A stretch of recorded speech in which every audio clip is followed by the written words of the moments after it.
കൂട്ടുകാരെ, ഇന്നത്തെ കഥയുടെ പേരാണ് കോഴിയും കള്ളനും. ഒരു ഗ്രാമത്തിൽ ഒരു കോഴി താമസിച്ചിരുന്നു. അവൾ ഓരോ ദിവസവും ഓരോ സ്വർണ്ണമുട്ട ഇടുമായിരുന്നു. ഗ്രാമത്തിലുള്ള ഒരു കള്ളന് അതറിയാമായിരുന്നു. അവൻ ഒരു ദിവസം ആ കോഴിയെ മോഷ്ടിക്കാൻ തീരുമാനിച്ചു. ഒരു ദിവസം രാത്രിയിൽ ആ കള്ളൻ കോഴിയെ കവർന്നെടുത്തു.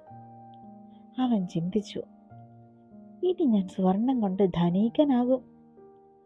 പക്ഷേ അടുത്ത ദിവസം കോഴി ഒരു സാധാരണ മുട്ടയെ ഇട്ടുള്ളൂ. അവൻ കാത്തിരുന്നു. രണ്ടാമത്തെ ദിവസം വീണ്ടും സാധാരണ മുട്ട. കള്ളന് കോപം വന്നു.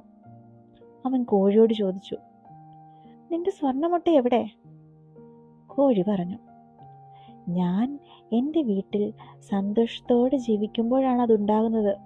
നീ എന്നെ മോഷ്ടിച്ചു. അപ്പോൾ എനിക്ക് ഭയം വന്നു. ഭയത്തിൽ സ്വർണം ഉണ്ടാകില്ല. കള്ളന് കാര്യം മനസ്സിലായി.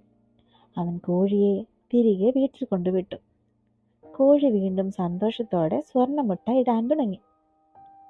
ഇതിൻ്റെ ഗുണപാഠം എന്തെന്നാൽ, സന്തോഷവും സുരക്ഷയും ഉണ്ടെങ്കിൽ അതാണ് യഥാർത്ഥ സമ്പത്ത്.